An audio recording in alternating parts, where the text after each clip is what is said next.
If there was.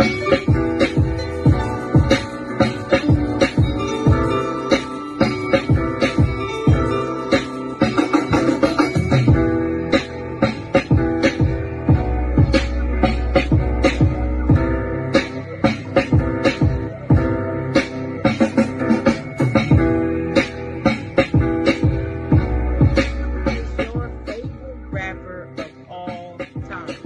Go. Biggie Smalls is the illest.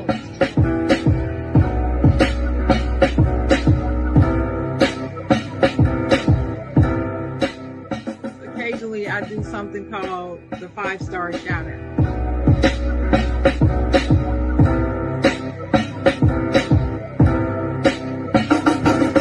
I love to say this line. I'm not gonna say it because I don't believe in it. I don't believe in you can't make a you know what I'm talking about.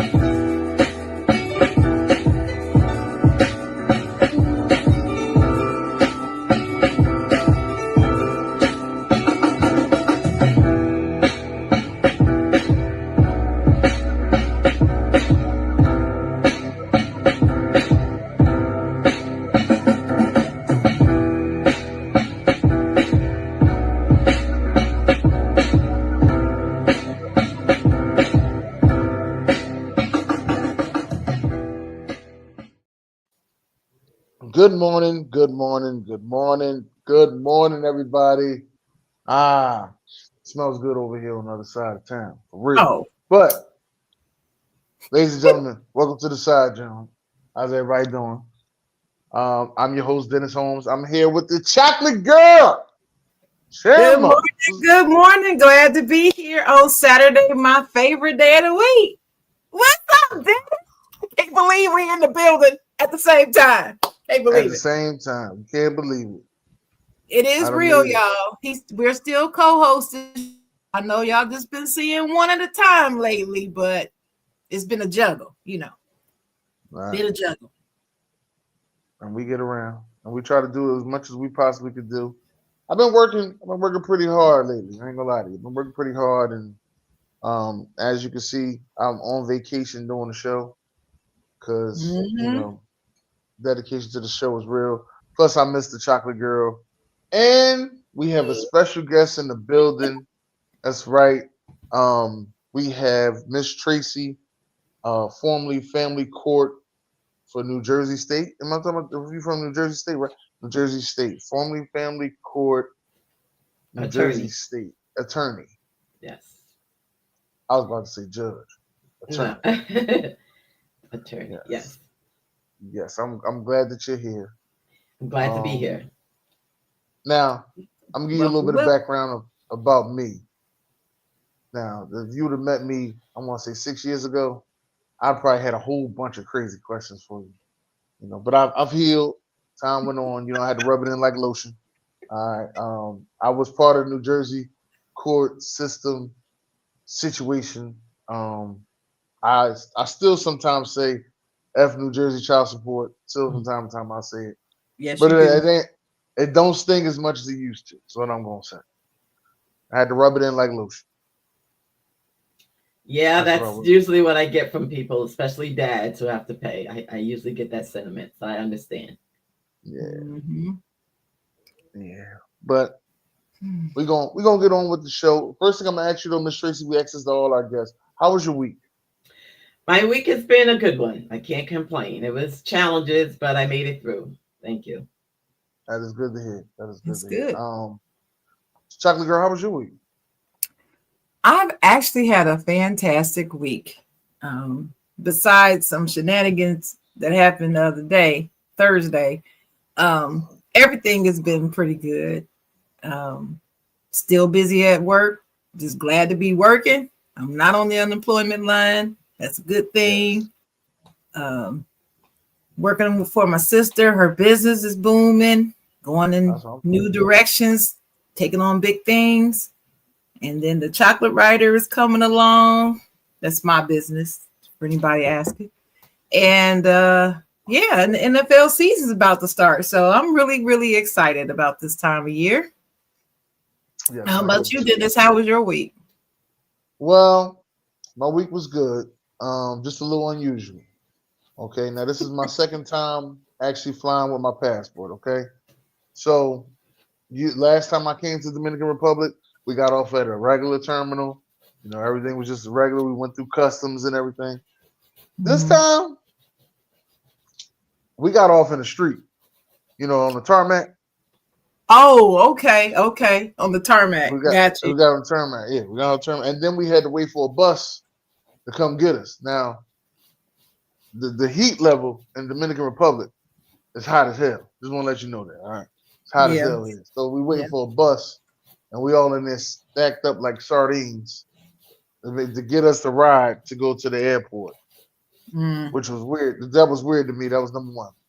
Then we finally get our bags. We don't even have to take our bags back through customs again, Mm-hmm. which was another weird thing to me. So I said, something ain't right. I might have got off on the wrong plane or something. Something ain't right. This ain't right at all. Anybody asked for my ID again or nothing. It was just a little weird. Yeah, I think But so I got too. here. I got here. Appreciate it. I'm having a good time. You know, they tried to get me for my coins. Try to upcharge me because they knew I was American. But other than that, having a pretty good time. When you coming back? I'll be back Tuesday. I should be back Tuesday by like 6:40. I think it is 6:40. Okay. All right. Safe travels. Safe travels. Yes. Now, one of the questions I do have off the top though, being the fact that you're an child support, I'm a family attorney lawyer. I ain't gonna say child support. Stop saying that so much. Family attorney lawyer. One of the questions I do have is why? Okay, just in New Jersey, these were the questions that I had. It seemed like it was so much that you had to go through, and I'm saying this on just for me. It was so much that I had to go through just to put my paperwork in to get another court date so I get more time with my child. So now you're It talking was about visitation, yes, visitation, parenting. and I didn't know. And this is another thing. This is what I wasn't educated on. I didn't know that visitation and child support was separate. Right. I'm thinking it's all the same thing. So there Mm. was one time that I actually put the paperwork in, and I said, "Yeah, I would like to get every weekend." They said, "No, that's visitation. You got to go fill out another piece of paperwork and get another Yep, court date." yep, yep. I just was like, it, That and that's the way it is in most states. The most states they handle them separately, unless you're married and you're going through a divorce. Then it's handled all at once. But if the parents were never married or they are divorced and they're going back, they're always separate. They're always going to be handled separately. mm, Wow. that's, Wow. Mhm. and that So was I that was guess yeah, that that was terrible. being married and non-married makes a difference. Absolutely, yes, it does. Yes. Even with getting custody or visitation, some places call it parenting time, parenting access. Mhm. Yeah, if when you're married, custody and or visitation is treated differently than if you were never married. Believe it or Yeah, not. Yeah, I'm gonna ask you. That's one of my questions. I'm gonna ask you later about that. But yeah, yeah, yeah, I will get into that. Mm-hmm. yeah. So yeah, Yeah. so the paperwork to file for more time it's I mean, I guess because I've been doing this 20 to 25 years, it's not that complicated, but if you've never gone through the process, it might seem a little complex. The one thing I like about New Jersey is that they make most of the forms you need when you're representing yourself, they make them really as accessible and available. And they have specific instructions on their website. I'm always telling people to go to the website to just know how to get things started. Whether you get a lawyer or Mm. not, you should always go to the website and just read through, watch the videos, and take the time, when you have some time. And then, as you are going through filling out the paperwork, the instructions will guide you step by step. That's the one great thing about the resources in New Jersey. They're really good with that. Mm. What part of Jersey were you in? Hudson County. Oh, see, I was in Camden County. Yeah, and there's some differences by county, but statewide, you can get the paperwork for anything you need that's child support, divorce, or custody related on the website. Yeah. It doesn't See, I matter where you never, are in New Jersey. and I never went to the website. I got put on child support in 2011. I never went on the website. I always went to the building to fill out my paperwork. And I remember the first time I went to the building to fill out the paperwork in Camden, the lady was like, "Yeah, you just take the paperwork, fill it out, and bring it back, and somebody will see you." And I said, Mhm. "Well, what time do y'all open up to see people?" She said, "Well, we open up at 8:45 in the morning." I said, "Okay." I said, "What time do you stop?" She said, "We can stop anytime during the day." I said, "What?" Yeah, She was like, "Yeah, we can stop an hour in on seeing yeah, people." yeah. I said, "Hold Which up." is So this is what I said, "Hold up." So I could miss work and still not get seen today? She said, "Yeah, there's a possibility that may happen." I said, "This is some BS." yeah, that is BS, and I don't believe her because if they see people out there waiting to be seen, they have to see them. So I don't know what she might have been having a But bad day. shit, like I said, it hasn't happened. I'm just gonna be like, it hasn't happened. But the way the lady told me, I was just like, this is terrible. Yeah, But it that's didn't happen to me, and I've been back and forth to that courtroom a lot. I had to keep going back and forth, and um, it was an uphill battle. But they got better later because at I was that gonna time say that. it was free. At that time it was free to fill out the paperwork. Once they started charging you $25 after you filled out the paperwork, they got much better because they came to see you. You talked to somebody, they helped you out throughout the paperwork you filled out. Like it got much better. As a matter Yeah. of fact, that's how I got off child support. Oh, nice. Yeah, that's how I got off child support because they they started a new law that I did not know happened that the child doesn't have an insurance. If you don't have proof that the child has insurance, then they was just gonna take the money out the child support.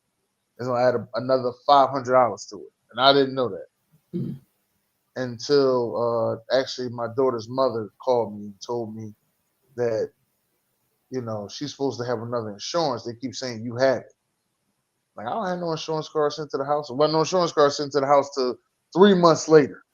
Mm. Wow. Yeah, Wow. 3 months later. So many three things months can later. happen in 3 months. Right. Yeah. But that's it. That's how I got taken off that. But Nice. Well, good for you because I've had clients threaten, especially clients that don't live here, they're not from this country. I had clients threaten that they were going to leave the country and never come back because the amount of child support they were ordered to pay was just undoable. It was just impossible to pay it and to maintain their own standard of living at the same time. And the thing about child support is not just in New Jersey, but across the country, is the child support system is not really designed to provide for the kids, although that's what they say. Child it ain't. support is a big revenue generator for the states. It subsidizes quite a few programs. So they want you to be, I don't know if you've ever known anybody who went to apply for public assistance or any government assistance anywhere in the country. And they might have said to you, a mom particularly, and they might have said to you, hey, they asked me for my child's dad's information before they would give me the welfare, the food stamps, or whatever it is. Well, that's why, because they rather you pay than the government pay. So that's the one of the underlying principles of child support. It's to subsidize, the any government programs or to fund government programs instead of the government funding those programs itself or taxpayers funding those programs itself. They'd rather the dads come off come off with the more with as you say the coins than the government. So that's what child support is basically is to to ensure that those programs are paid for by dads and not just government money. But yeah, so the state have incentives to collect child support from just about anybody. And child support is a beast. Child support is a beast because in some states it doesn't matter what the mom's income is or the dad's, whoever has custody, doesn't matter what their income is. The other party, the other parent pays a specific amount, and there's no wiggle room. There's absolutely no wiggle room. Once they come up with that dollar figure, you're stuck with it. The only way to get out of that is if the other parent agrees to take less. And and a lot of times even then the judge will discourage them from doing that. But yeah, so child support is a beast. And since I've been doing this, I would tell parents, even friends, hey, try to avoid child support through the court if you can. You just don't want to, and I don't care who it is, mom or dad. I would tell them that. Try to avoid it if you can. Try to work out something amongst yourselves and stick to it. You can't agree to pay $750 a month and then now you went out and bought a new car. So you tell the other parent, oh, I can't afford to give you $750 anymore because I got a car payment now. So now I can only give you $250 and expect them not to be upset and angry and take you back to court. Like, you come up with a reasonable dollar amount and stick to it. And that way you avoid the courts, you avoid the harassment, you avoid all the inconveniences. When you do fall behind, your license being suspended, your passport being suspended, your bank account being levied, you being thrown in jail. Just try to work out child support without going to court, without getting the court involved, if you can. Yeah, I have to agree to that. I didn't have any of those problems. I did lapse on my child support, but I had lost my job at the time, so I understood how the game went. But I didn't know when you lose your job, you could actually put a pause on child support. I That's didn't know right. that. Yes, you could go back to court and ask them to either reduce it or suspend it. Absolutely. Yeah, I didn't know that at all. Mm-hmm.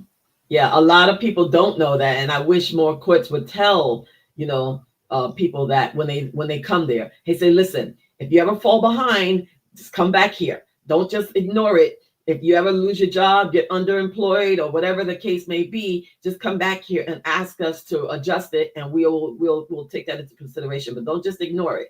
But no, they don't tell people that, so that they dig themselves in deeper and deeper holes that they can't get out of. And child support doesn't go away. It does not go away. No, I don't. No, until no. And it was crazy because my daughter just turned 17. It's the 21st of August. Mm.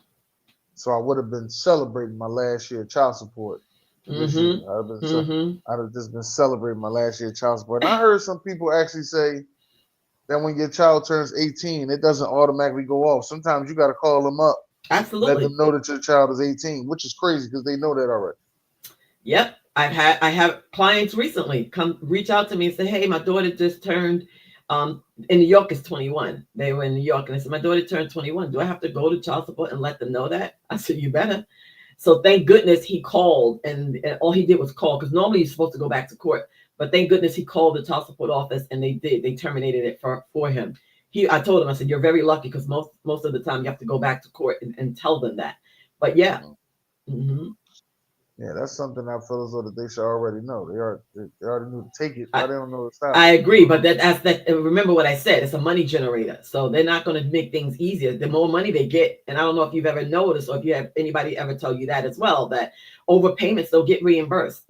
They rarely get reimbursed. I had a situation recently. Go ahead. I can't say that. That's what I'm saying. I just want to say there's situation. There's times, because I just had a situation recently where a dad was reimbursed, but he was reimbursed a fraction of what they took. And if you overpay and you have arrears, they're going to apply that overpayment to the arrears. If you overpay and it's just because you didn't terminate your child support on time and they got an overpayment, they'll figure out a way to keep that money in some states. Some states will return the money to you, no problem. But I have seen very few that would do that, because again, it's a money generator. It's a revenue generator. So the reality is, anytime they can get an extra dollar from you, you know how you overpay on your PSE&G bill or your phone bill, and they refuse to give you the money back. They just want to credit you. They always want to credit you. That's child support. They always want to credit you. They rarely, I'll issue you a check. Rarely. It happens. Like I said, I recently had a client where that happened. They actually sent him a check in the mail for overpayment. So, but yeah, if they can figure out a way to keep that money, trust me, they will. Well, at this time, let me give you a little bit of story time. At this time in my life, I was doing some shady things. Mm-hmm. So I was working and collecting unemployment, okay? But I wasn't back on my child support. So child support was taken from unemployment and my job. Mhm. So they was double dipping. So when I called them up, and I seemed like some reason I talked to the same guy every time, he made sure he issued out my check to me, and I got all my money back. You are blessed. You Yeah, are I got all blessed. my money back. You are blessed because I've had people keep calling me like they're not giving me my money back, and I'm like, you. The only thing you can do is you have to sue them. You have to sue. You have to do an administrative, case against them, and that's a nightmare. That's a whole nother beast in and of itself. But especially in New York, New York is the worst. New York is the worst. I mean, New Jersey, they're a little bit more reasonable, and you can get somebody on the phone that really helps you. New York City, another story, another beast, Oh, another beast. sorry to hear that. So let me ask you this: you've been doing this 25 years. What made you start with family court? I didn't start in family court. I did criminal, I did some personal injury, Hmm? and then I wound up in family court because my first profession was in mental health. And so I always wanted to do something where I was dealing with people, serving people. And criminal law was too emotional for me because I did it in the Bronx. And I don't know if you guys know anything about the Bronx, but the most people that are being locked up in the Bronx are black and brown people, and they were unfairly treated and convicted when they should not have been. And so I just couldn't take it anymore. It was just too much for me to bear. So I switched over to family law and have been in family law ever since then. And it's much more emotional, but I feel like I'm making more of an impact in family law. I don't practice anymore. I work with people who are representing themselves. So everything I know, everything that I've used, everything that has been successful for me as an attorney, I teach people now to do it themselves. So if you call me and say, Tracy, I'm going to court next week on a child support hearing, help me prepare for it. That's what we're going to do. We're going to sit down for an hour, 2 hours. I'm going to tell you everything to look for, everything to say, everything not to say. I'm going to tell you how to stand. I'm going to tell you how to smile. I'm going to tell you how to read the judge. That's what I do. I coach people now so that they can self-represent in their in any most type of family. I don't do abuse neglect cases, but so that's what I do now. So, and I've been loving it. I've been doing that for the last 5 years. So, but yeah, family law is emotional, but it's very rewarding for me. It's very fulfilling for me because I'm serving, I'm giving back, and that's what we're here for. That's what we're supposed to be doing. So, Okay, that's good. That is very good on that. All right. Well, Sharon, you got any questions? Sharon? Of course, I have questions. I've been thank waiting on this all week. How about that? But welcome to the show, Tracy. Again, um, you. let me see. Big family court issue is child support. We've been talking about child support. What are some of the most common excuses that you've heard from people not to pay child support? Oh, the main thing is I can't afford it. They always say, I can't afford it. I can't afford it. I can't afford it. What I also Mhm. notice is that people will say, hey, if you need child support, then just give me custody. I'll take custody. That way I don't have to pay you. So they'll say, why should I pay when I'm willing to take custody? That's another common thing I hear. Why should I pay when I'm willing to take the kid and not make you pay? Right? So I can't afford it. Why should I pay? I'm willing to take the child. The other thing is, well, you can afford it. You don't need my help. You don't need the financial assistance. I mean, I personally went through that. I went through that myself with my son's dad was like, you don't need my financial support. Why are you asking me for financial help? And I'm like, it's not that I need it. It's your son. We created him intentionally. So, and we did this, we made him, we knew we were making him, and we discussed this before he was born, that we'd both be responsible for him in every aspect. So those are the three main reasons that I hear. None of them work though. None of them work. And when they come to you and say, well, why do I have to pay them? I want to take custody. They just won't give me custody. What if they came to you and asked you that question? What would you tell them? I would really have a discussion with them about if they can manage custody, if it's doable, if it's likely to happen. And if all of those three things are met, then I'd say to them, well, then file for custody. Dad or mom, it doesn't matter Mhm. to me. I'm not pro mom, I'm not pro dad, I'm pro kid, I'm pro family. So whatever it takes to do what's best for that child, that's what I'm going to advocate for. So yeah, I've had plenty of people come to me and say, I don't want to pay child support. I want to file for custody, so that I don't have to pay. And yeah, and I would say to them, okay, well, let's go through that. Let's see what that looks like. Let's see if that's something you can really do, because we don't want you filing for custody just as a red herring. We're not going to do that. That's a waste of time and it's a waste of energy. And so if they're prepared and they understand and they have a probability of getting custody, I will walk them through that. Absolutely. Okay, that's good stuff. Why do some guys mainly, but women too, end up having to pay so much child support that they literally can't afford it? They literally cannot afford to take care of their own household because most of their money is going to child support in some way. I do hear some of these stories. Some of them I question whether they're being truthful or not, but I have actually seen a few where the amount of money they were made to give really cut into their budget. I mean, they weren't making all that much money to start with. Okay. So when someone comes to you that way, that in that sense, why is that, number one? And do you have any suggestions for them if they're experiencing it? That happens because the state that they're in determines that. So if they're in a state where there's three types of child support methods that the state is for. But so if you're in a state where child support is standard, New York, for example, New York is 17% for one child. It's 25%, 21% for two children, 28% or 29% for three. So if you're in New York, they're automatically going to apply that. So if you come in now, you're the one being sued for child support. You come in and your income is $100,000. You're paying 17% of that $100,000. If your adjusted income is $100,000, you're paying 17% of that $100,000. So that's $17,000 for the year, split up over 12 months, right? Wow. Or 52 weeks. So you can't get around that. It's not going to change. That's just what's going to happen.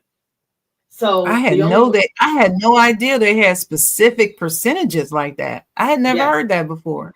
Right. Wow. So as opposed to New Jersey doesn't work like that. New Jersey they combine the incomes. So both parents' incomes matter in New Jersey. So if the combined income is $100,000 now, the one making $60,000 is going to pay a percentage of that $60,000, and that's it. They're going to pay.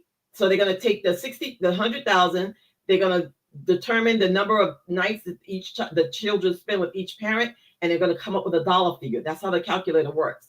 And then the person who has to pay is only going to pay a fraction. They're not going to pay $17,000 anymore. They're going to pay a fraction of that. What that number is going to be, it's going to depend on the other party's income. It's going to depend on the number of kids. It's going to depend on the number of nights that each child spends with each parent, of what the children spends with each parent. So that's why.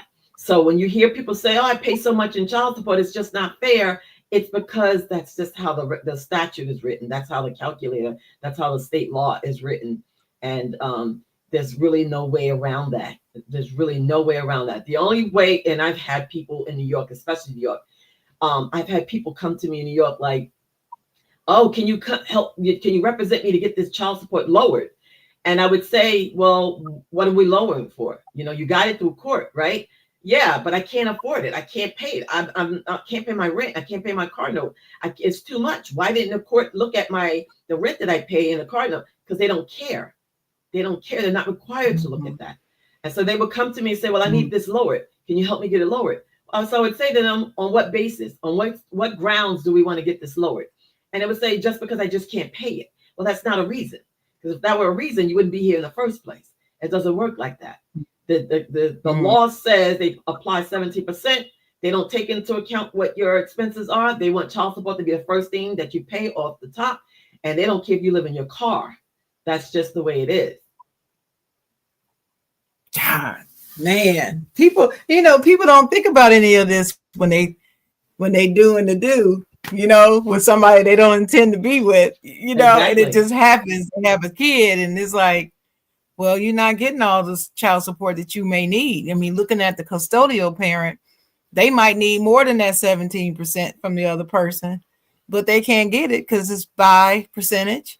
Yep. And even in states where it's not by percentage, they still may not get all they need. Right. And then the person that has to pay it may have to pay more than what they can afford. That's It's right. something to think about that nobody thinks about It is. when the time is right. You know what I Exactly. mean? Exactly. And it's amazing the number of people, particularly men, because they are the ones usually stuck with paying child support.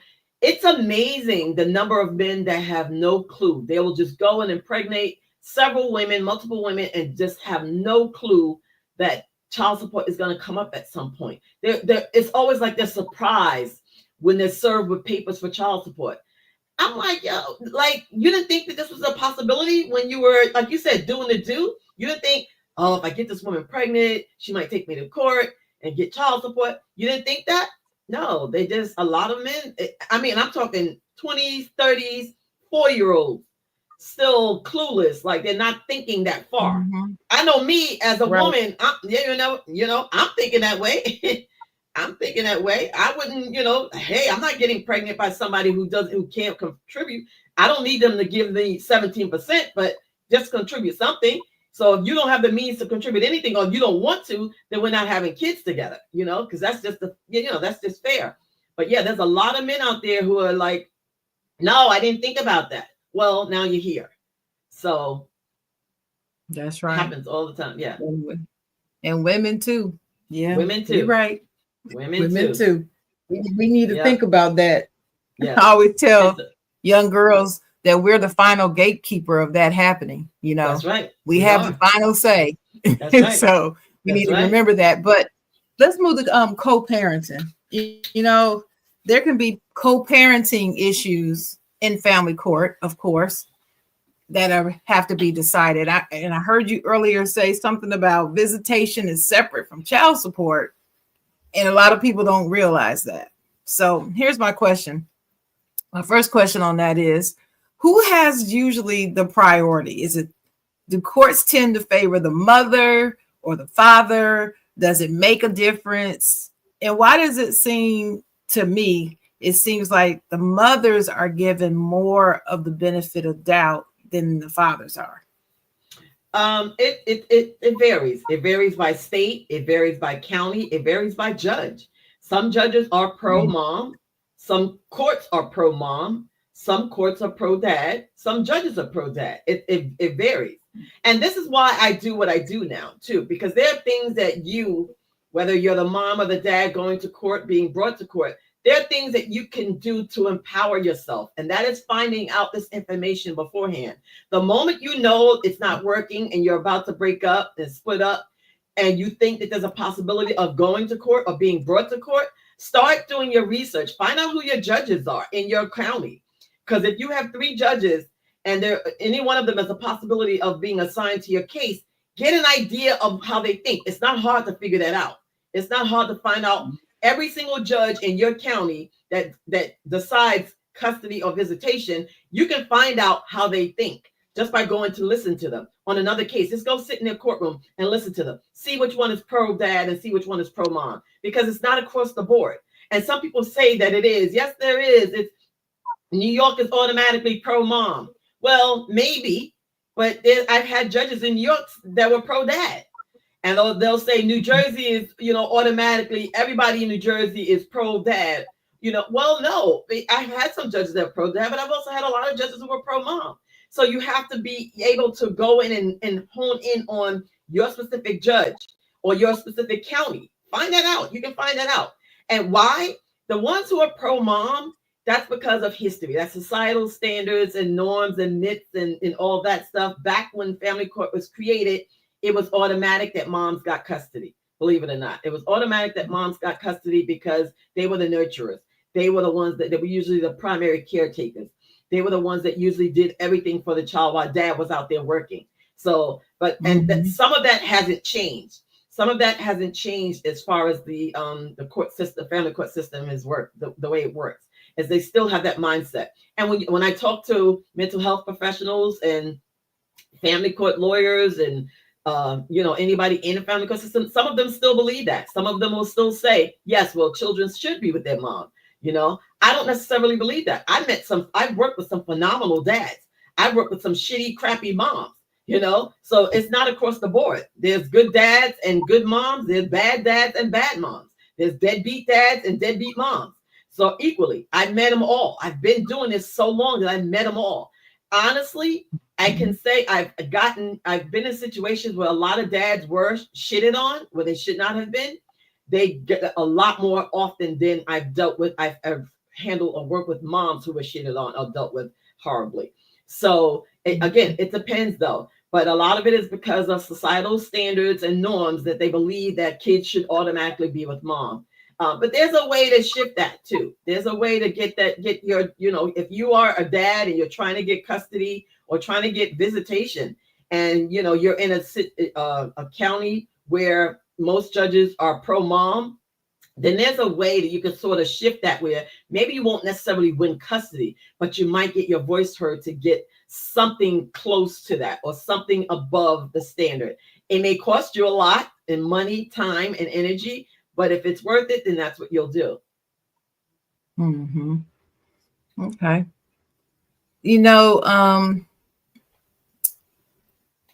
How can I say this? We talked about this earlier about the difference when you're actually married when the child is born and then you split up, or versus not ever being married and how it's handled in the courts after that.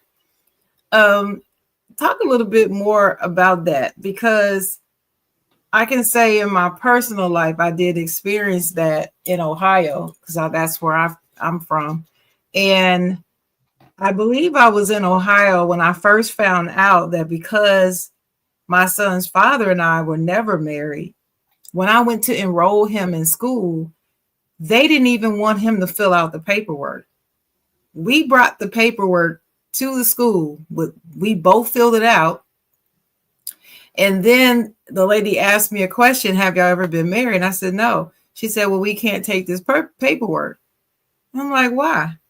And she told me why. And I said, that doesn't make any sense. That's the law. And so I had to stand there and fill out a whole new packet of information, leaving out all his info except his name. That was all that was able to be on there. That's the first. I've never heard that before. I'm telling you, you're talking about somebody. First, I was humiliated. So was he. He's standing there. It's not like that he wasn't in his life. You know what I mean? It was just infuriating, right? And it made absolutely no sense to me. And I just never heard anything like that. I don't know if it was just for that school district in that state or if that was a state thing. I never took time to find that out because I was just so infuriated by it. I didn't go back to look at it. It just hurt too much to even think about it.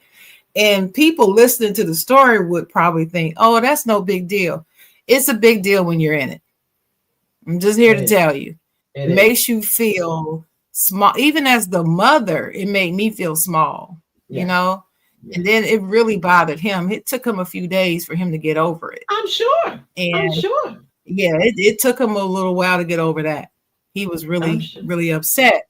So talk a little bit more about how this is actually done. How does it change the father's rights when they're not married to the mom ever?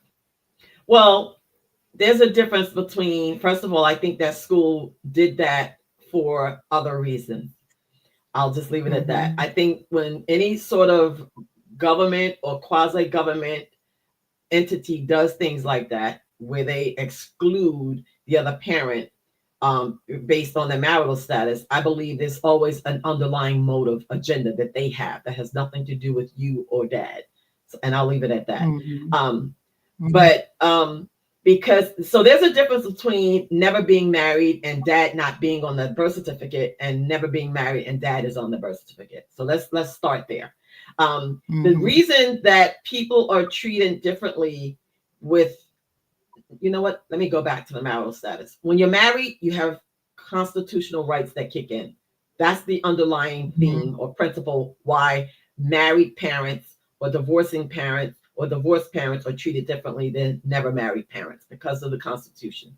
That's the easiest way for me to say. There's certain fundamental rights that automatically kick in when you were married and you created this child, as opposed to never being married, right? But then there's another, then in the never married, we're going to break that down into those two categories. Never married, not on the birth certificate, never married on the birth certificate. Never married on the birth certificate, dad has rights. Dad has rights, maybe not to the level of, having been married to mom, but dad has rights. Paternity has been established. So paternity have been established. There are rules, there are laws that apply to him because he has fundamental rights as well. Dad who's not on the birth certificate. Let me just say he is on the birth certificate. I figured that much. In my case.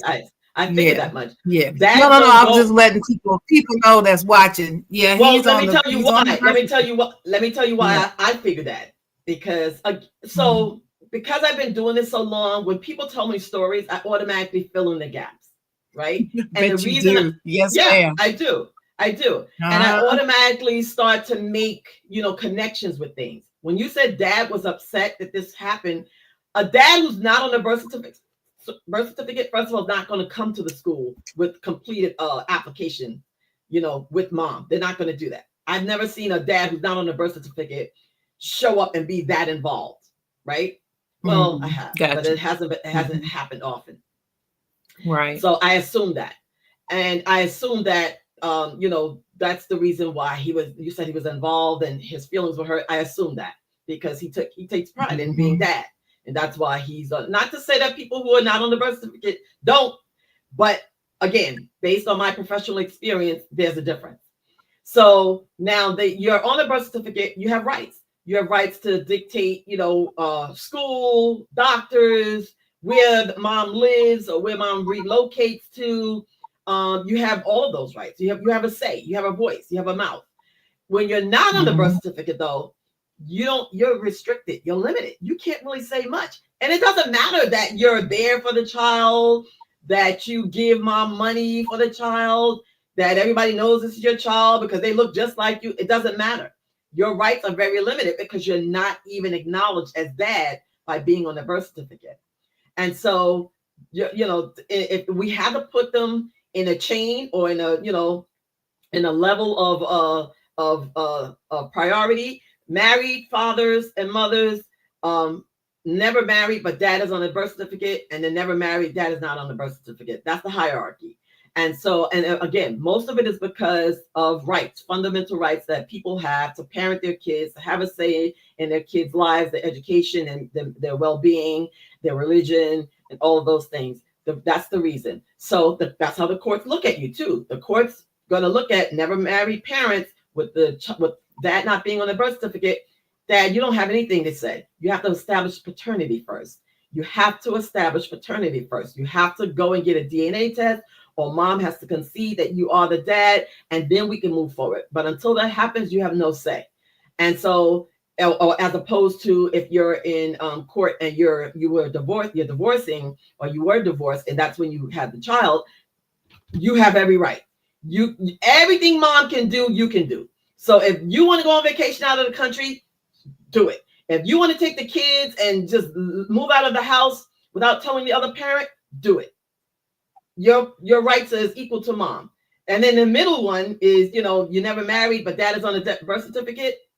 Okay, dad does have some say. Maybe not as much as if you guys were married, but he does have some say. He can say, hey, you can't, like I said, you can't move 500 miles away without my permission, things like that. So, and that's pretty much why the Constitution and underlying principles that come from that. That's how the family dynamics is seen in family court, and that's why. That's pretty much why.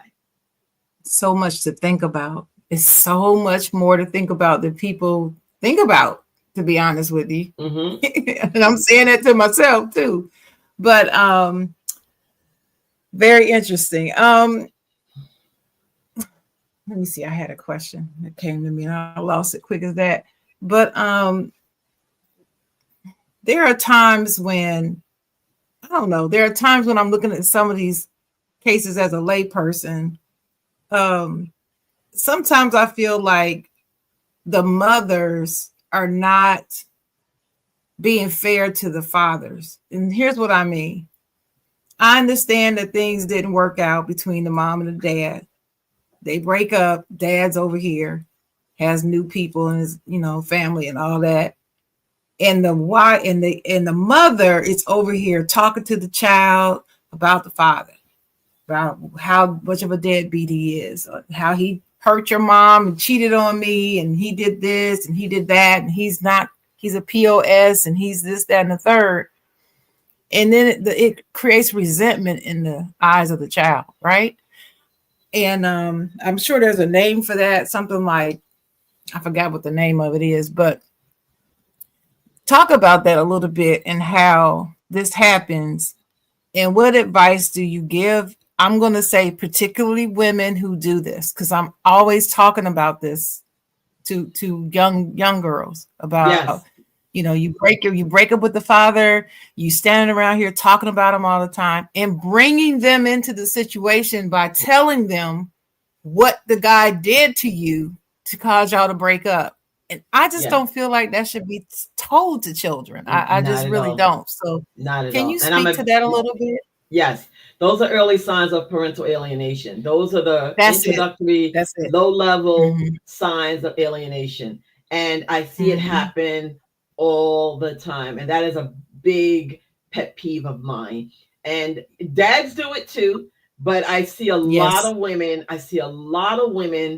weaponize the kids, and they will. I just had someone yesterday, no, it actually was today, say, oh, I want dad to be a part of my daughter's life, but I just don't want dad to have overnights because he hurt me so bad.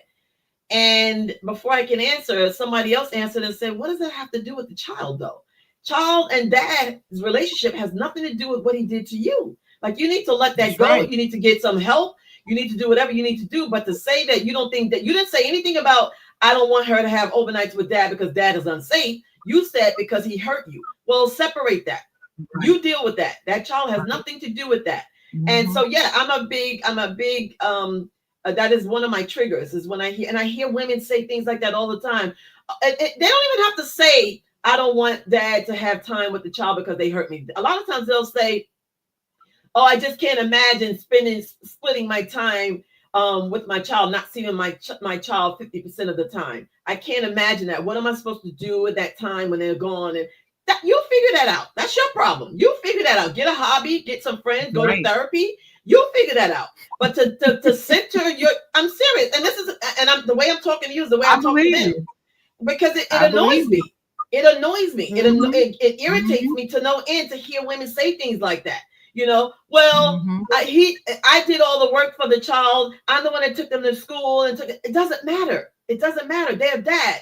And I had a relationship with my dad, but it wasn't the way I wanted it to be. I wanted him to be much more hands-on. So I'm not going to sit by and let moms, convince me that there's any justification for saying dad shouldn't have time with their child. I don't care. Unless he's abusive, don't come to me with that. Right. Even the ones who come to me and want to hire me, if they want to hire me to help them keep that out of their child's life, I refuse. I won't do it. Because unless there's something, I'm talking about not some made up allegations that they did something to the child or they did something to them, that's not good enough for me. Give me some proof. And right, wrong, or indifferent, that's my stance. That's my standards. I'm not doing it. I'm not going to sit by and watch you have conversations or listen to you have conversations about doing things to manipulate, the system to believe that dad shouldn't have time with his kids. I'm not going to do that either. I'm not going to just sit silently and watch you sit there, because this is the thing. And this is what I'm always telling moms. We're not just raising kids, right? These kids are going to become adults. We're raising future adults, future husbands, future partners, future parents. That's what we're raising. Keep that in mind. So what you're doing is you're preparing them to do the same thing and to keep that cycle going. At what point do you think we need to break that? That's why we have so many issues in relationships, because we had moms like that who kept their dads away from them, and kids need both parents. And so these kids grow up, they don't know how to be a reasonable parent. They don't know how to love their kids and invite the other parent to love them equally, even though they're not together. They don't know that because they've never seen that. They've never been exposed to that. And so, yeah, the people who do that, I'm not a fan of and most people who follow me and listen to me, they know that. They know you cannot come to me telling me, some reason, I just don't want dad to spend time, or mom, I just don't want the mom around because she smokes or she hangs around. Guess what? The judge doesn't care, and neither do I. And so if you think I'm going to join, your side or sit by and advocate with you and cheer you on in doing that, no. Parental alienation is a form of abuse, and it should not be tolerated. Now, how the courts deal with it, they're still behind. There's still more thing needs to be done with courts in identifying that and actually doing something, because the ones who are really enmeshed in parental alienation cases, the real extreme ones, they're really bad. And the courts do not help at all. The courts do not step in and help to sort of, undo the harm, because it's a lot of damage that gets done to kids and to both parents. And so the courts don't do enough to really get in there and sort of help them repair that, in my opinion anyway. And so it's best to kind of get a handle on that early on. So if you're the parent and the other parent is telling you, they don't want you to see the child, or the kid is coming back to you saying, oh, mommy's saying this behind, about you, or daddy's saying this about you, then, it's time to start, taking the next step. What's your next step going to be? Are you going to try to, get custody? Are you going to try to get the judge to issue an order telling them to stop doing that? Like, what is your plan? You need to have a plan, because the moment it gets to the point where it starts to escalate, it's going to be harder to reel that in, as opposed to when you try to nip it in the bud early on. And there's no one answer. There's no easy answer. There's no one size fits all. It's just a matter of you thinking about what's best for what might work for you, your circumstances, your facts, your background, your resources. So. Good answer. That's a really good answer. Thank you for answering that way. I've witnessed that parental alienation, and it's not a good thing. Not a good thing. I had a classmate that fell off into depression because she was still living with her mom, and her mom just had her hating her dad. Well, she needs her dad. She still loved her dad. So she had to wrestle with the fact that she still loved a man that was being portrayed as being so evil, and it did just led her down a terrible path that took years for her to get over. Exactly. She's better for it now. She's better, but she didn't have to go through all that. She should not have had to go through that to get there. That's right. And she was able to heal her relationship with her dad after she got to be an adult, which does not often happen at that point. Exactly. She was fortunate enough to go to therapy and realize how toxic her mother was being and dishonest. And it didn't change her relationship with her mom, but she did have to tell her, listen, I'm reaching out to my dad. If you don't like it, I'm sorry, but that's what I'm going to do. And after she put her foot down, then her mom didn't try anything else and say anything else about it after that. Is what she told me. So what I know for her, but exactly. A lot of that's trauma. A lot of moms, a lot of us as parents carry our own trauma, and that's how we reflect it. We reflect it by the way we parent our own kids. So heal, moms, heal, do the healing, do the work. Get to work through your trauma so that you don't keep passing it on to your kids, and then they pass it on to their kids, and so on and so on. So, okay, so I am fortunate enough to be a grandmother now, and I'm grandmother to a little 3.5-year-old boy, and he is just the apple of my eye. I just love being a grandmother. I'm telling you, I just love it. And it just made me think about as I was preparing for this show, it made me think about grandparents' rights. And the reason why I thought about it is because I watch a lot of what do you call that? Paternity court. I love paternity court. I just love it. Right. And there are times when I see shows where the grandparents are coming to find out, because the mama, either the son is dead. Usually it's the son is dead, and this woman keeps saying that this is his child, or somebody's not fit to raise them, and the grandparents want to know who the father is, and blah blah blah. And then you see these other shows like Dr. Phil, where you have grandparents who got custody when the child was going through some drug issue or something. Now they've cleaned up. Now they're trying to get the kid back, and the grandparents don't want to give it up. Stuff like that. Or they get at odds and they tell the grandparents, well, you're never going to see your grandchild again. And the grandparent goes to court. Talk about grandparents' rights. Do they have any at all? Because it seemed like to me, I don't see how they have any. They may have a little, but I don't think they have very many. Not all states acknowledge grandparents' rights, and when they do, the extent to which they acknowledge them varies. So some states allow the grandparents to sue for visitation if they've already had a relationship with the child or the children and neither parent objects. Right. So it's like a best interest of the child standards being applied, but now it's being applied to the grandparents and their reasons for wanting a relationship or maintaining a relationship with the kids balanced against the parents' reason for not wanting that. And so there's some states where you can't sue for grandparent visitation at all unless your child, which is the parent unless your child dies and you had a relationship prior, and you want the court to step in and say, hey, my child, which is the other parent, is no longer here, and I had a relationship, I was involved, and so I want to maintain that. And in some states, it doesn't matter if both parents or either parent objects to you having any sort of access to their children. There's nothing you can do. So it varies by state. There's a constitutional case that came out years ago, Troxel v. Granville, that made it clear that grandparents do have rights.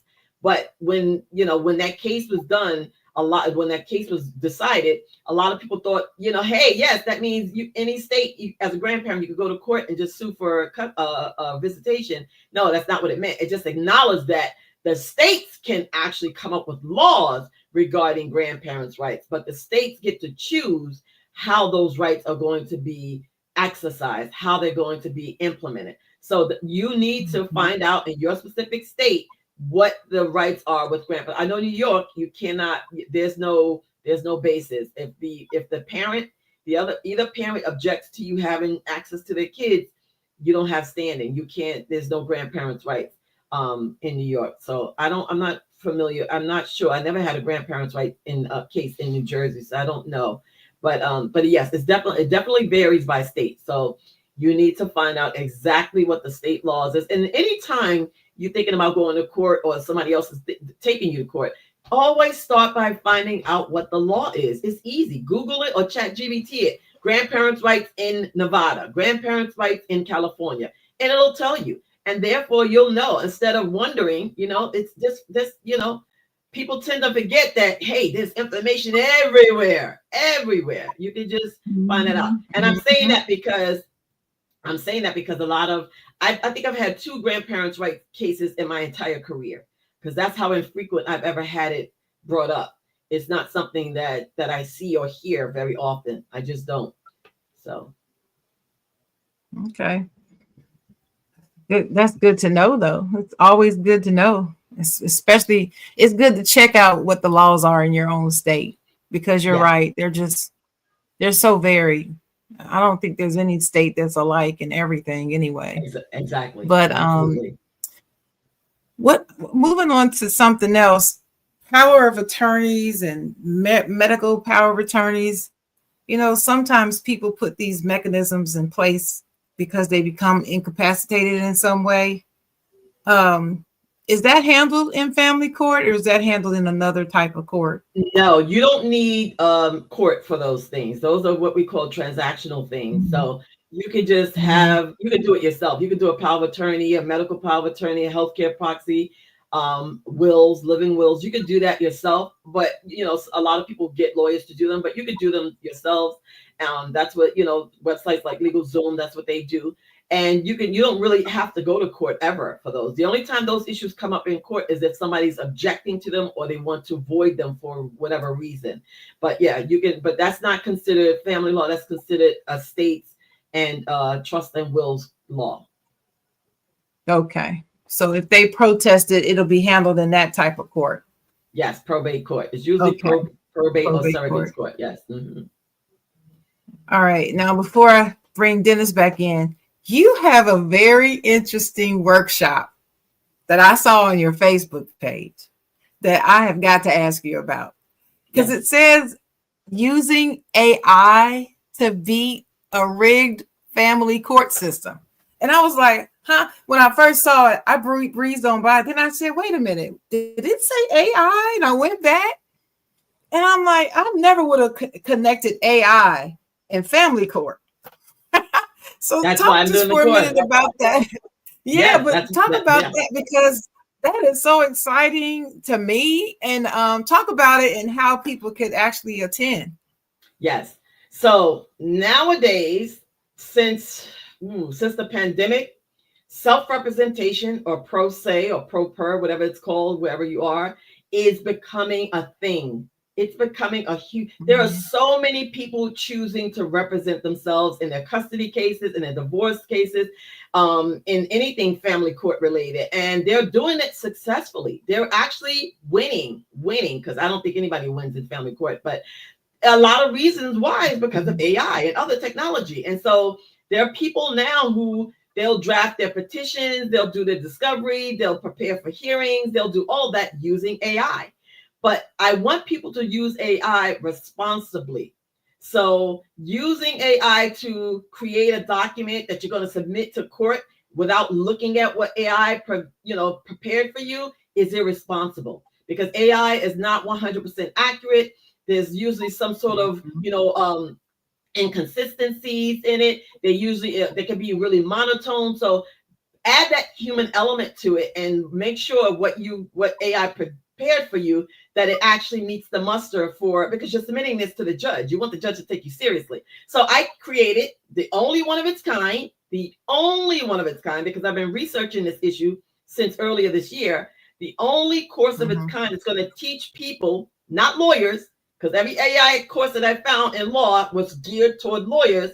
This one is geared specifically for people representing themselves, showing you how to use AI to do research, to prepare documents, to analyze the judge, to analyze information that the other party gave you, to help you locate information on the other party. So this course is going to be, this webinar is going to be just a fraction of the bigger course that I'm creating, that I'm almost done with.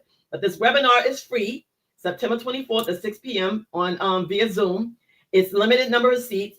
In that, I'm going to talk about how to use AI to beat the rigged family court system. Family court is rigged. Family court is corrupt, it's biased, it's broken, it's dysfunctional, it's archaic, it's useless. So I'm going to show you how to use AI to reveal some of those things and to use it to your advantage. Now, of course, that webinar is only going to be an hour long, so you're only going to get so much information.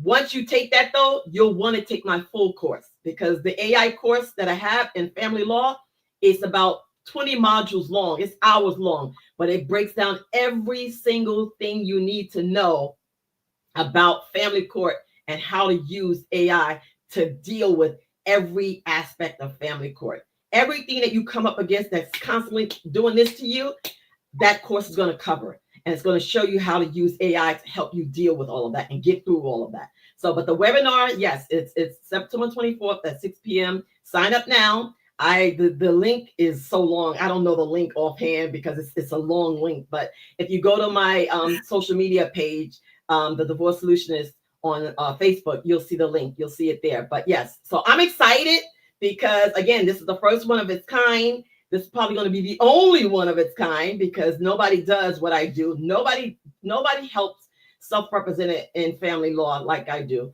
And so my course will probably be the only one of its kind. But yes, I'm super excited. Sign up, because there's only a limited number of seats.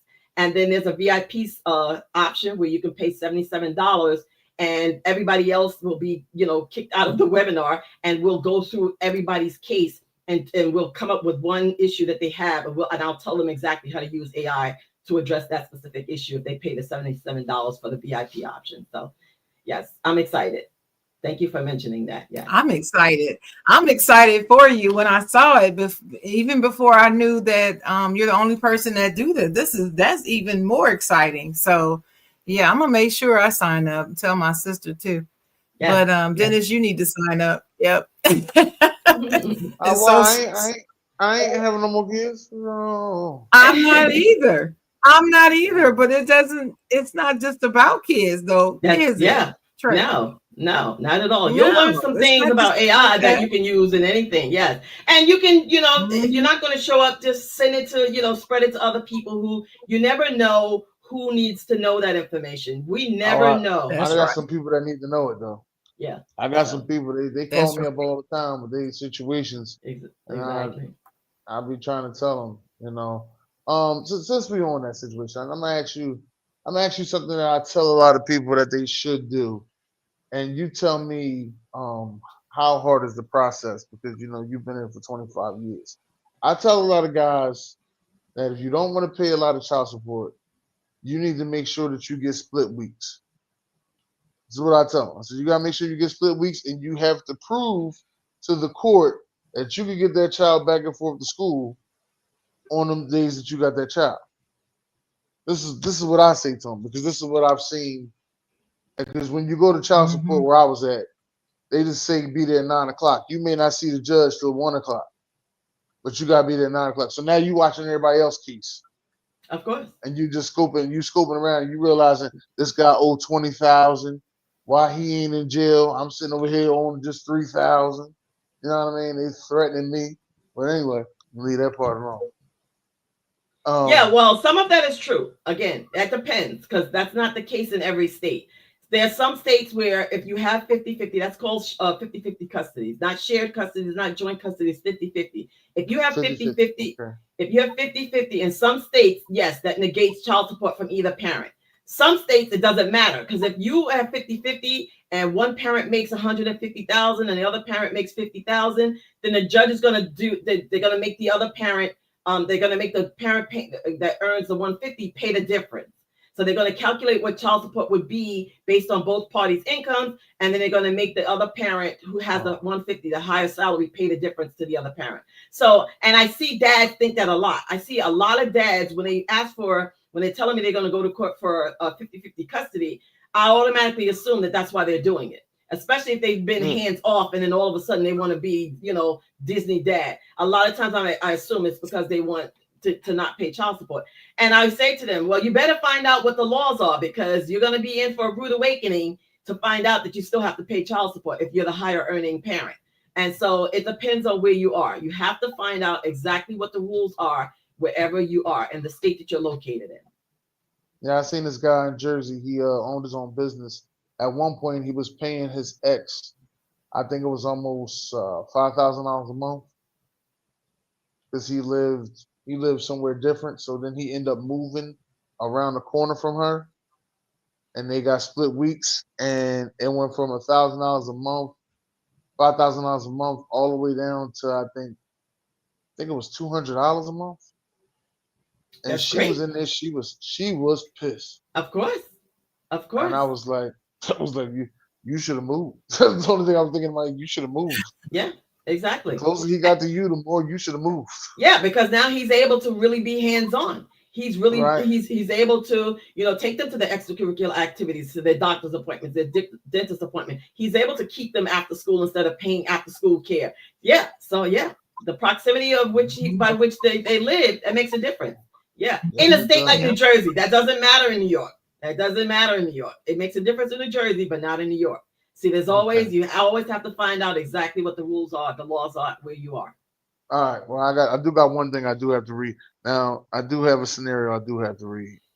That is true. Now, we do have a scenario going. There's a divorced mom, two kids, has a new boyfriend in her life. They have a child. It doesn't work out, so they split. One day, the ex says he's bringing by some food over. He comes with the food only for his one child, not for the two previous children. Is that fair? or foul? You know what's ironic? I just had this conversation with my partner 2 days ago. I have personal values and beliefs and opinions about things like that. My soft spot is kids. I can't Yes. imagine ever walking into a room full of kids and only giving something to one child. I don't care who it is. I don't care what the circumstance. I could never do that.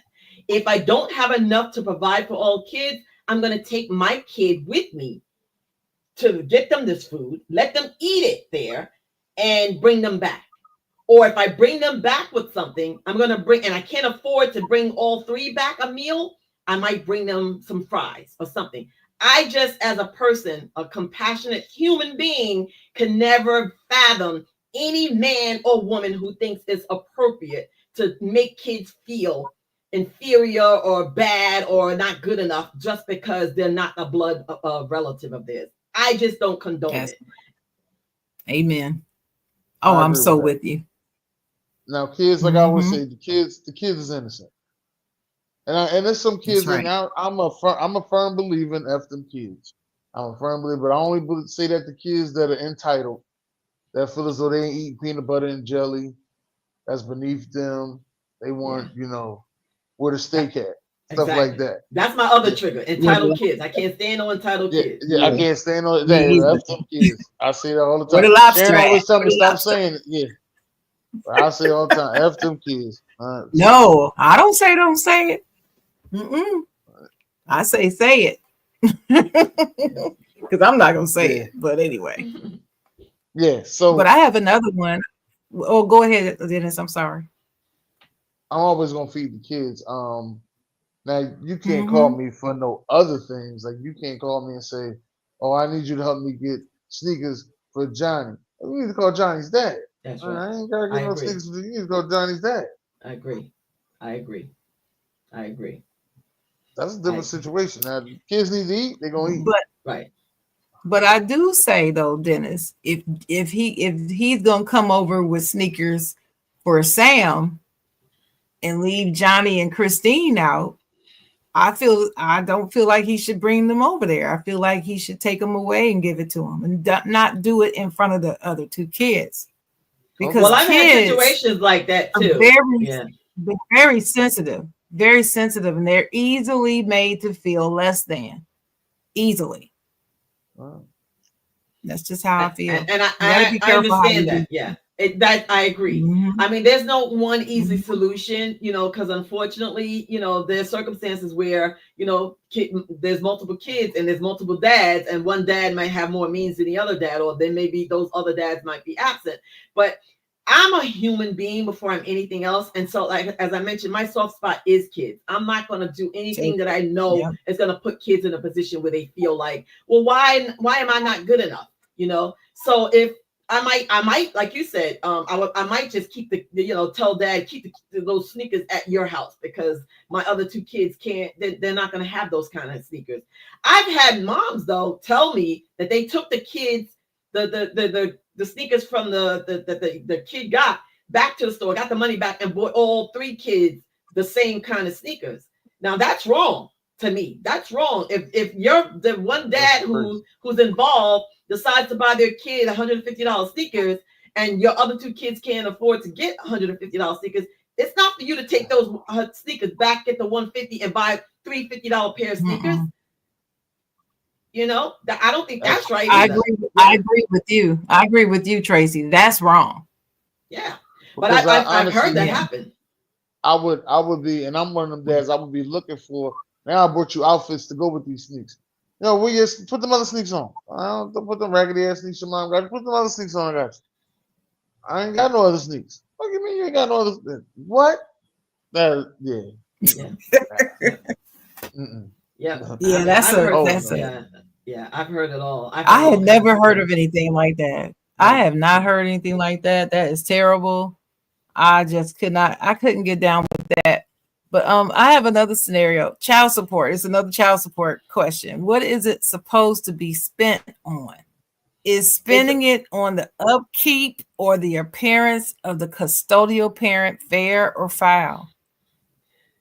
Oh, about this is a good question. yo. Oh, I gotta hear So this. child support is supposed to cover food, shelter, yes, part of the rent, part of the electricity bill, the gas bill, the water bill, whatever um covers the living expenses for the child. And I hear people say, well, she would have had to have that anyway. No, that's not how it works. Anything that is required for you to maintain shelter, food, medical, dental for that child, that's what child support should cover. Anything else, even transportation, yes, even if you use that car to take your child back and forth to school, to the doctor, or whatever, and yes, you would, the mom or the dad who has, custody would have had to use that car for other things. They would have needed a car anyway. Doesn't matter. Whatever expenses it costs to maintain that child's upkeep, as far as living, transportation, medical, school, whatever it is, that's what child's supposed to cover. Getting your nails done, your hair done, going to the gym, going to the spa, going out to dinner on your own. No. But yes, portion of your gas, your car note, your car insurance, gas, rent, utilities, absolutely. Those are all fair. If you go to a judge and say, well, judge, she's using the money to pay for her car insurance, the judge is going to say, well, don't your kids ride in the car? Yeah, but there is no but. Oh, judge, she's using the money to pay her electric bill. There's other people in the house. Well, doesn't your kid live in the house and use the Wi-Fi and the TV and the radio and the electricity? Yes. Well, there you go. That's Chocolate girl, you gonna tell her what you said? You gonna tell her what you I'm gonna tell her. I'm gonna tell her what I said, but you got something to say first before I tell her what I said? I'm listening. This time I'm gonna be the audience. Go ahead. I like this one. Oh, Lord have mercy. I just wanted your opinion. But anyway, okay, so here's what I said. This came up on a previous show. And let me see. I think I was on with the Love Doctor. He was here. He's a counselor.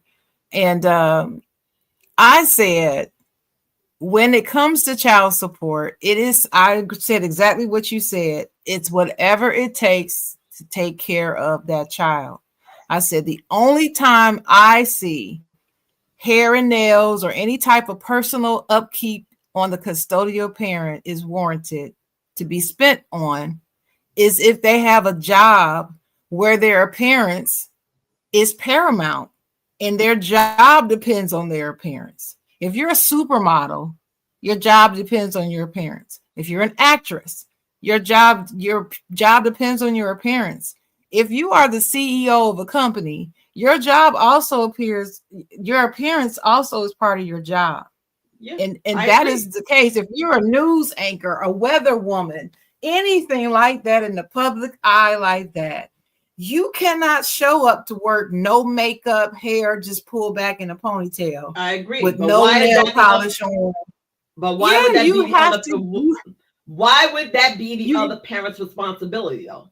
We're talking child support. Because it's for that job that she has that provides the money for their share of the upkeep of the child. That's not the other that's the only time I find that I would make an exception. That's just my opinion.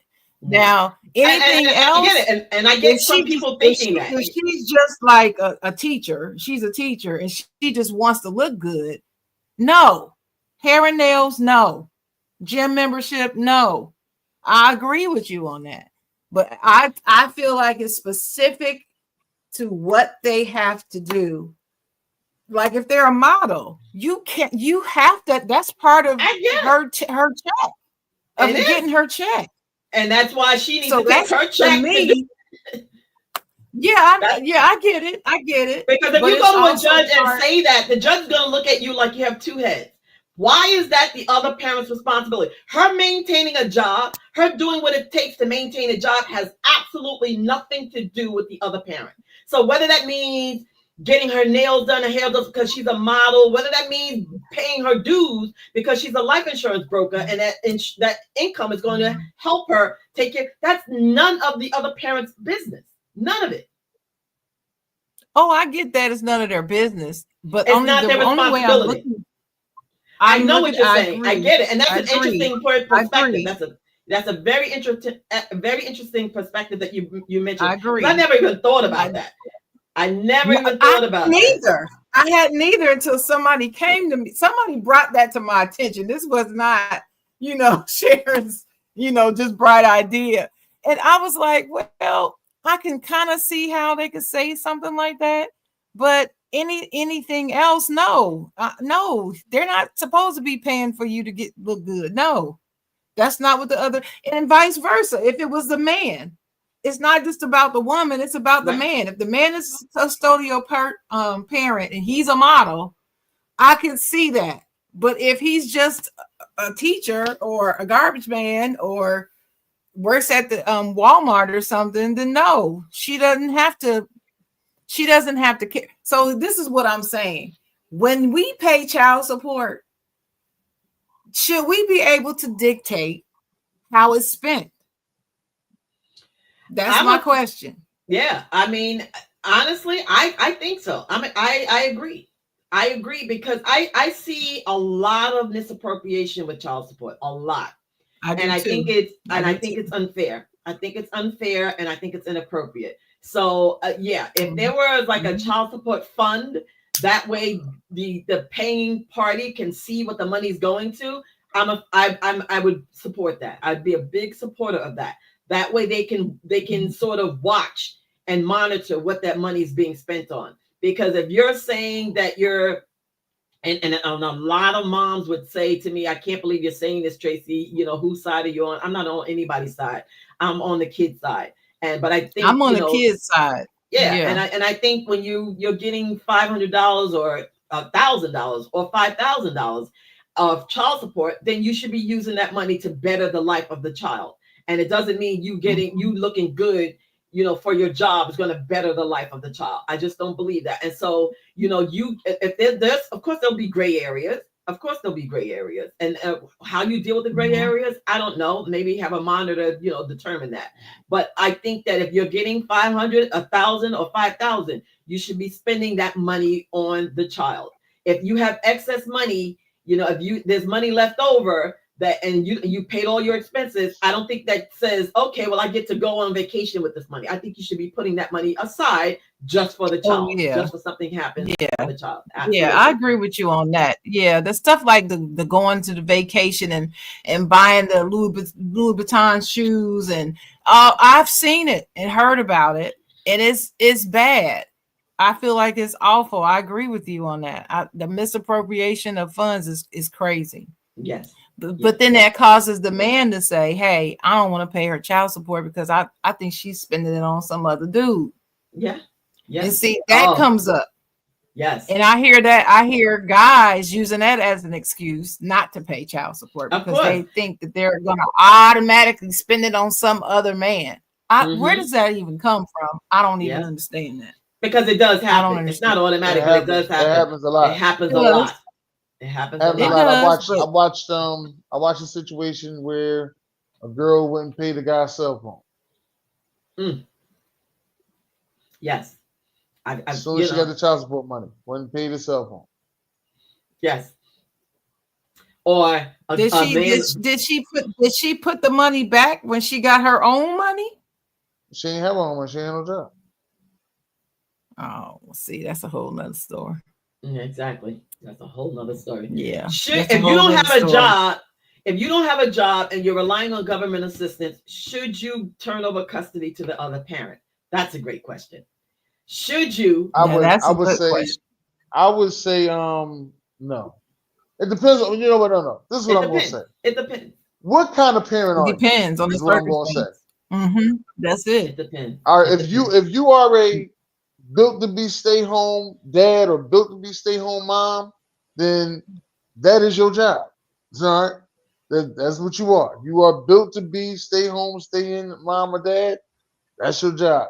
No, I'm talking about the ones who are getting government assistance. If you're getting public assistance and you're still getting child support, you're getting any kind of government subsidy and child support, and that's all you live off of. Should you turn over the kid to the other parent who has 3-4 times the income that you have. And I'm gonna say it depends on again. It depends on what kind of parent Depends you on the are. circumstance. Yeah. Are you built to be staying home every day, take care of these kids? Are you maintaining the kids? Do the kids got everything that they need at your house?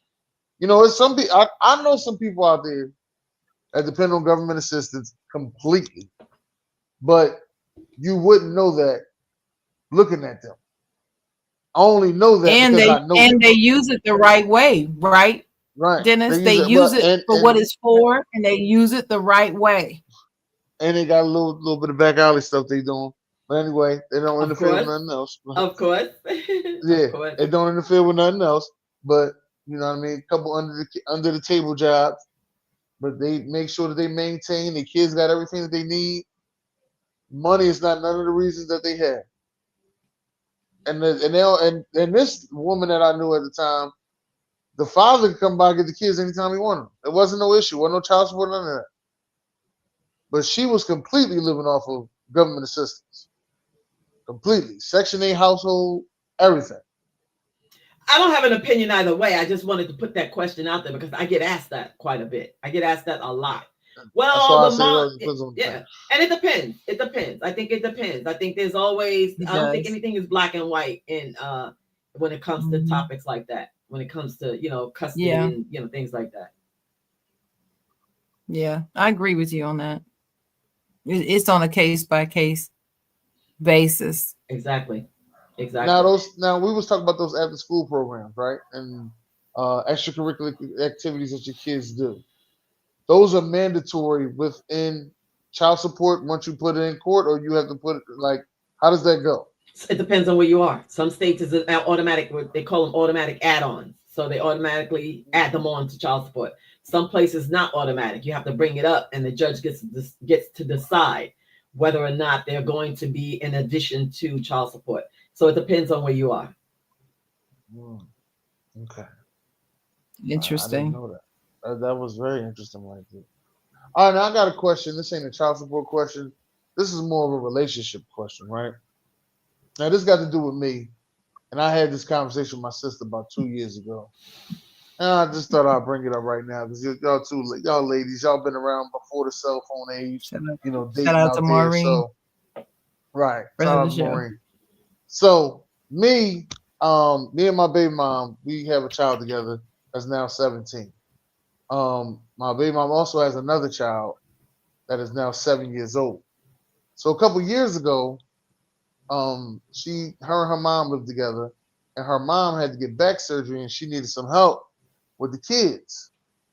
So when her mom got the back surgery, I was over there 2 weeks straight every day with the kids, just making sure the kids were school, did everything I needed to do, got them where they needed to be and everything. Still went to work, did everything I had to do. But my sister was like, "You're not going to be in no relationship, and somebody's going to let you go over your baby mom house for 2 weeks." And I was like, "Well, I just went over there to go help out with the kids. I didn't really go over there to do nothing with my baby mom. Like I barely seen her. It was more so helping with the kids." Now I'm asking y'all, what are Let me y'all tell you, thoughts on I'm different. I'm very different. I'm very. I've always been Mhm. seen as different. When my Me too. son's dad and I split up, we did exactly that. My son's dad would come here every weekend and stay here for the weekend, the entire weekend, if if that's what he wanted to do. And we weren't together. I was seeing Mhm. somebody and I made it clear. Anytime I dated anybody, I made it clear. My son and his relationship with his dad is non-negotiable.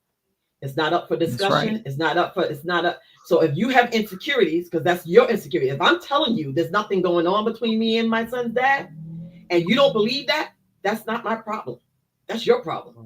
it? If you're Mhm. not mature enough to accept that we have boundaries, and this is only about the fact that my son adores his dad, we may not need to be together. And I'm okay with that. Because again, my son and his relationship with his dad are not up for discussion. So if that means my Mhm. son's dad has to come here because he didn't have a decent place to live, my son's dad has to come here and spend weekends here, and you're insecure about that, that's your problem.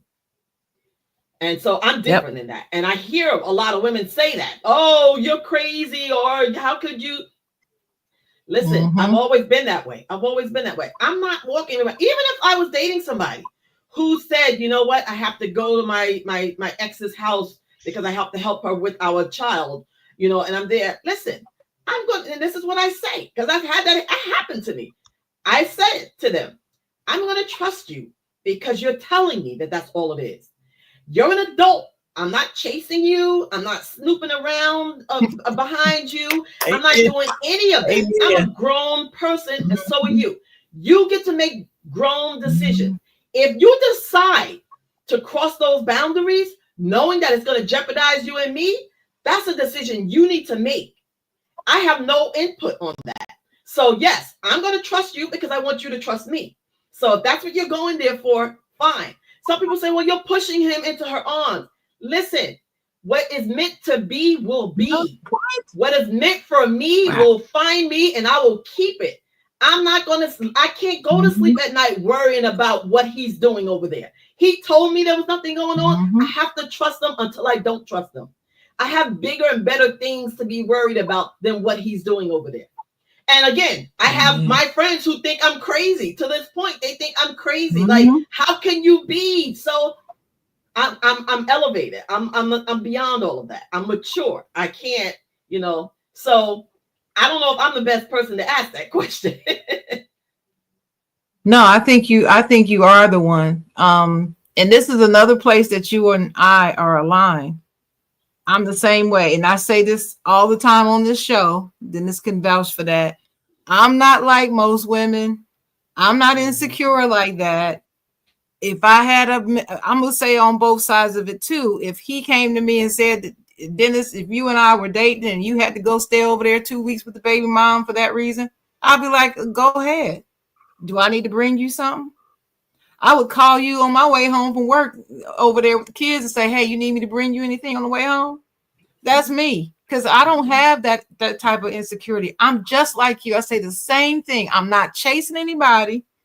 And if it's something to be found out, what do I tell you all the time, Dennis?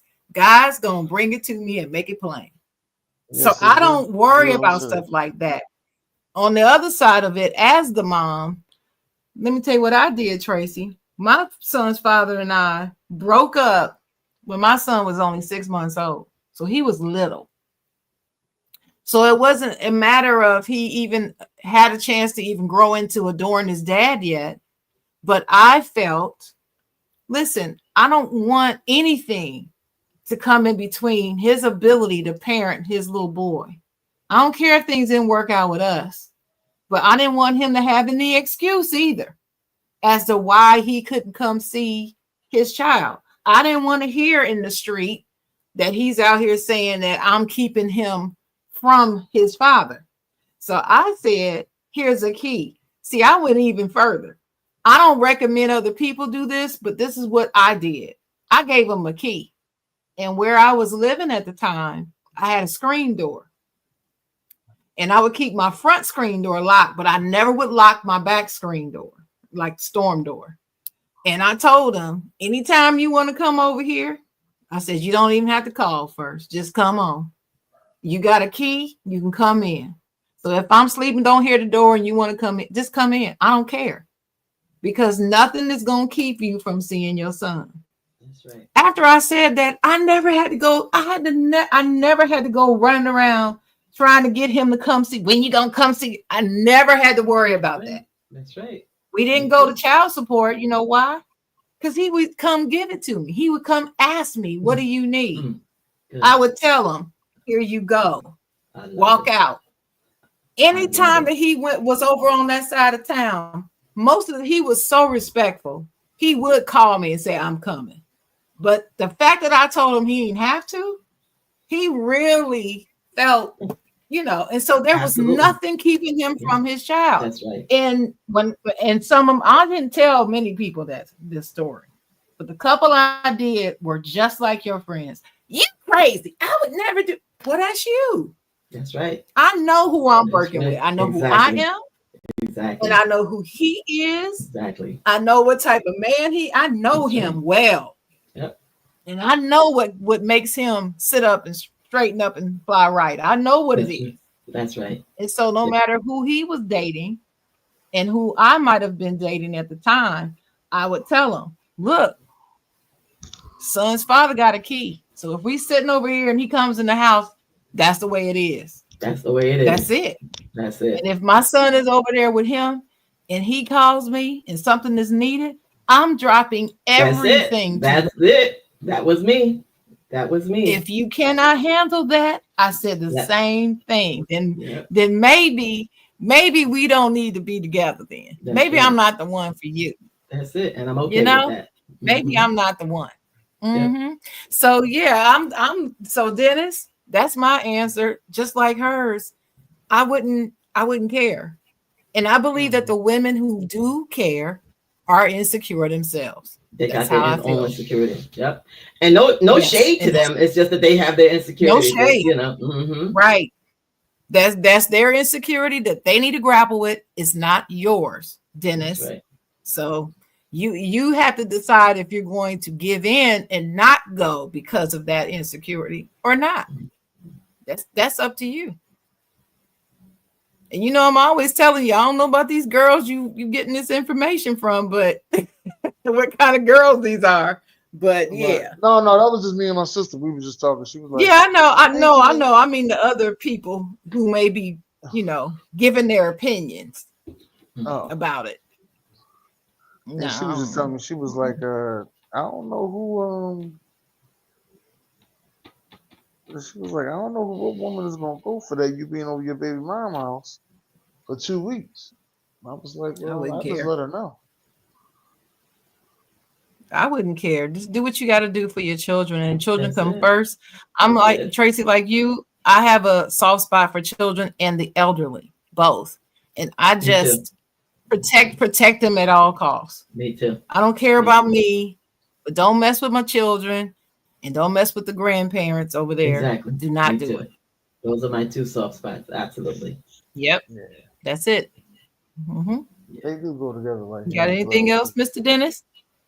No, actually, that is it. I would like to thank Miss Tracy for coming out. Miss Tracy, could you let the people know exactly where they can reach you at, just in case Yes. they got any questions? Yes, they can always go to my website. It's thedivorcesolutionist.com. I'm on Facebook under Divorce Solutionist, the Divorce Solutionist, Instagram, TikTok, YouTube, the Divorce Solutionist, as it appears right here. You could always reach out to me every Wednesday. You can call me for free at 862-800-7850 from 9 to 4 Eastern Standard Time. I'm sitting by the phone starting this coming Wednesday, where you could just call me and ask me anything family court related, no matter where you are in the country, and I'll answer your questions. I won't give legal advice because I can't, but you can ask me any questions. And yes, on every Wednesday. So yes, but the divorcesolutionist.com is the place to find me, or social media is the same thing. And yeah, if you need some assistance in your divorce or custody or child support case, I am, and you are self-represented, especially pro se, especially, I can help you out. So thank you so much for having me. This was a pleasure.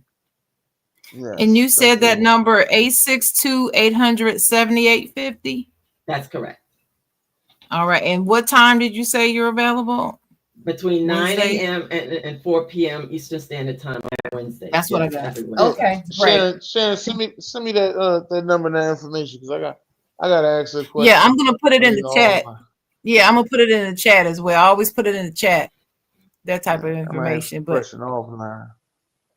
and do you have any final thoughts for the day for us, My Miss final thought Tracy? is, listen, if you're thinking about, if you believe that kids are, your soft spot or important or should be a priority, then think that way no matter what, no matter which side of the table you're standing on. Remember that their needs, their well-being should always come first. Should always come first. Set aside your own anger, your own emotions, your own trauma, and think about what's best for the kids. I don't care which side of the table you're standing on, what the issue is. Keep that as the foremost principle, and you'll start to see that, yeah, you know what, that maybe I should shift what I'm asking for, what I'm doing. So that's the jewel, the gem I have for today. All right. The only thing I do have to say for today is, get to know the laws in your city if you're going through any legal things. Get to know the laws in your city, your state. Mhm. Because, going through trial and error like I did was a lot of work. It was a lot of work. So I would say get to know the laws, check the website out, things I did not do. Check the website out, see what's going on, see ways to get you some help. Yes, that's also a great one. Yeah, and my final thoughts on this is, first of all, thank you very much for coming to do this show today, and it was as awesome as I thought it was going to be. I learned a lot, and I thank you so much. I just can't express to you how much I appreciate you being here. That's Thank first of you. all. Second of all, Dennis, my partner, it's been great having you back on the show with Yes. me in the same Yes. window. We're just in the same window together at the same time. And I'm As I'm excited. And in the Dominican Republic and yeah, as you in the they over there DR, calling me. Yeah. you in the DR, and I'm right here in the NC. But I'm glad to have you back. That being said, just families, just love your family. I know when you start out, you're all in love, and then by the end of it, you're not, and you hate each other, and I hate you, blah, blah, blah. I know. But always remember the kids. The kids are so innocent, they have nothing to do with it. And your kids have to be the priority in all matters. They just have to.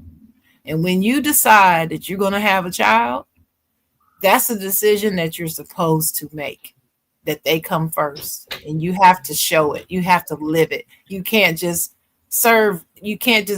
give lip service to that. You have to live that if you're going to be a good parent and protect your kids. So protect children at all costs. We need to put them first. That's my final thoughts for the day. Dennis, back to you. Yes. And again, thank y'all for coming out. I am on vacation, so God bless y'all and great day.